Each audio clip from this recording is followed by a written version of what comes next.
So what is good, YouTube? It's your boy LegendaryEA, and we are back here for another video. And today I will be doing a double upload. My summer did just start yesterday.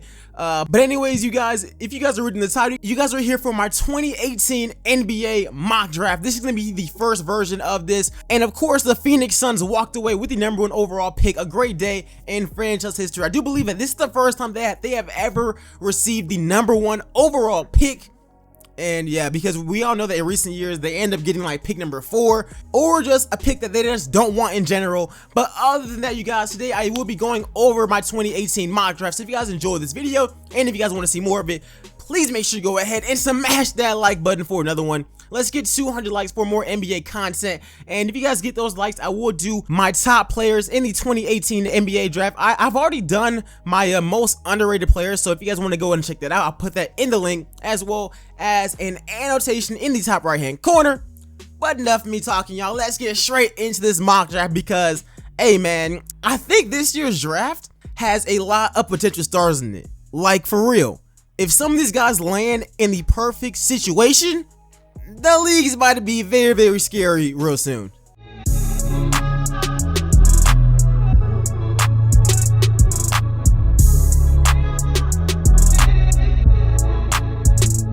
Alright, y'all, so I'm not going to be going into much depth. I'm pretty much going to be laying out which team has the pick, who I think that they are going to select with that pick, and why.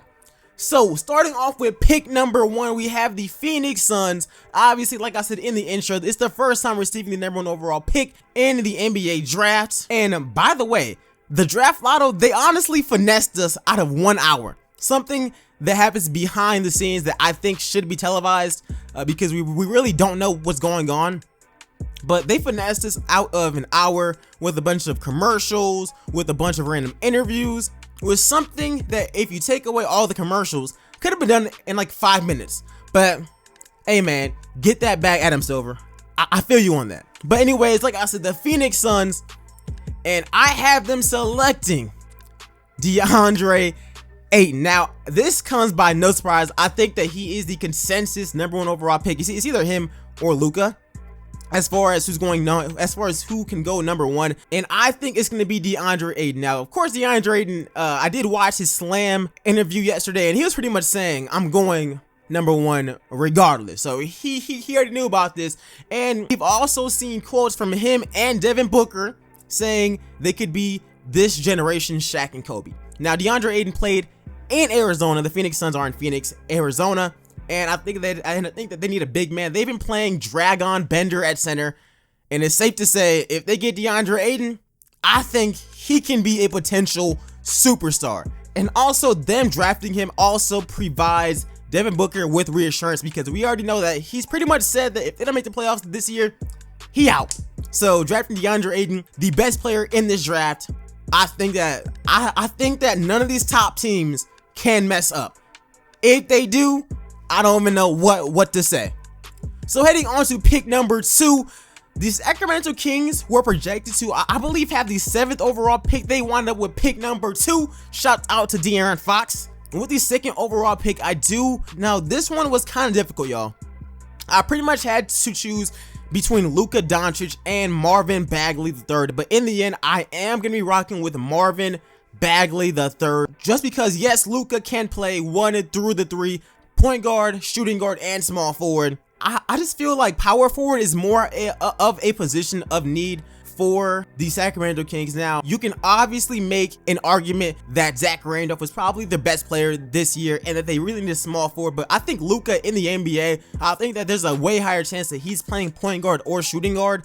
And as far as the Sacramento Kings go, De'Aaron Fox is their point guard of the future, and I just do not think that they have given up on Buddy Hield yet. And so I think Marvin Bagley could possibly be that pick. Regardless, I do think that it's going to be a good pick. But moving on to pick number 3, that is the Atlanta Hawks. And this is where I believe that they get Luka Doncic here. And like I said, I do believe he's playing point guard or shooting guard. And it just so happens that, a few hours ago, Dennis Schroeder pretty much said he wants out of Atlanta. So they pretty much could go the route of taking their next future guard, and maybe Luka can actually transform this entire team. I think that he would be great there. So let me know what you guys think about that. But I do have Luka going 3rd overall to the Atlanta Hawks. Alright, so heading on to pick number 4, we have the Memphis Grizzlies. And with this pick, I have them taking Jaren Jackson Jr., power forward out of Michigan State. Now, I've been saying this, I've been on the record saying this, that the Grizzlies should pretty much clean house, start all over again. And why not do that with Jaren Jackson Jr.? But even if they decide to actually compete, Marcus Gasol and Jaren Jackson, pretty much 2 7-footers in your front court. Jackson is also great on defense and he can stretch the floor as well. I think that they can't miss on this pick. So, yo, Jaren Jackson is the best player available. Take him. So next up, we got pick number 5, which belongs to the Dallas Mavericks. And with this pick, I have a project here. I have a project here because I think everybody thinks that they're gonna be taking a stretch 4 or somewhere around there. But I think with this pick, if I was Mark Cuban, if I was Rick Carlisle, I would want to take Michael Porter Jr. Now, Porter obviously did not play most of his freshman year. Let's be real. He didn't play his freshman year because that tournament game, I'm not going to be judging him off of that. I think Porter has the potential to be the best player out of this draft class in a couple of years. Him or Deandre Ayton. That's what I personally think. I think that he is this draft's Kevin Durant. Now, I think that he is this draft's Kevin Durant. And yes, I know that that comparison has been thrown onto so many draft prospects. But I think that if you watch the way he plays, you can actually see more Kevin Durant and Michael Porter Jr. than you could ever see in Brandon Ingram. Watch him play. A 6'10", 6'11" forward with the handle of a guard who can virtually score on anybody. Yeah, I know that there is a risk of his back. I think that you take this risk here because if this works out, he could be a major steal. So heading on to pick number 6, that is the Orlando Magic. And with this pick, I had them taking Trae Young. They obviously just traded away Elfrid Payton to the Phoenix Suns. And I think with this pick, they pick up Trae Young. The other top players available at this point is Mo Bamba and Wendell Carter Jr. Now, Mo Bamba would be a really, really good pick here, but I feel like Nikola Vucevic had a solid season, and they are in need of a point guard badly. So I think that with this 6th overall pick, the Orlando Magic pick up Trae Young. Heading over to pick number 7, yo, I'm so sorry for all of the Chicago fans. And I know that you guys were really out there trying to land a top 3 pick. But hey, man, I have you guys taking Mohamed Bamba with the 7th overall pick. And he might be a steal of the draft, man, because, of course, we've heard his comparisons. People have been calling him a unicorn. And think of having a front court of Mohamed Bamba and Lauri Markkanen. This is not a consolation prize. Mo Bamba, if this was any other draft class, he would be going in the top 3. This draft class is just so filled with studs. He's falling to you guys at 7. And I think he's going to be an amazing player. Alright, so heading on to pick number 8, Cleveland. They walked away with the 8th overall pick. With this one, I got them taking Wendell Carter Jr. Now, originally, I had them taking Colin Sexton with this draft pick. I actually would not be surprised if they did it. But George Hill has recently stepped up his game slightly. Now, the reason why I do have him taking Wendell Carter Jr., he is a power forward and a center out of Duke University. Obviously, if they decide to move on from Kevin Love, he's right there. If they decide to keep Kevin Love, Tristan Thompson is out of there. And Wendell Carter Jr., at this point, Wendell Carter Jr. could step into Tristan Thompson's role and probably be a little bit more productive. So that's who I have them taking here. But honestly, I wouldn't be surprised if Cleveland actually traded this pick away or they took Sexton. But let's say that LeBron stays, I do think that it is best for them to take Wendell Carter Jr. So heading on to pick number 9, you guys, that is the New York Knicks. And with this pick, I do have them taking another point guard, and that would be Colin Sexton. Now, Colin Sexton, look, this is New York. Grit and grind. Pretty much all about toughness, and that is Colin Sexton's entire game. We saw him play 3-on-5 at Bama. He has the heart. He's good on defense. He's a decent shooter now. Now, of course, his jump shot does need some help, but I do think that David Fizdale would be getting a steal with Collin Sexton. And personally, I rate Collin Sexton higher than I actually do Trae Young. I actually think that Collin Sexton has a higher chance of being a better player than Trae Young in the NBA. But obviously, I had Orlando taking Trae Young just because of his freshman season. And that just seems like a pick Orlando makes. As far as New York goes, I do feel like taking Collin Sexton here is probably their best move. Let me know what you guys think about that. And next up, we got the Philadelphia 76ers with the 10th overall pick, thanks to the LA Lakers. And with this one, I got them taking Mikal Bridges from Villanova. Obviously, he is a great defender.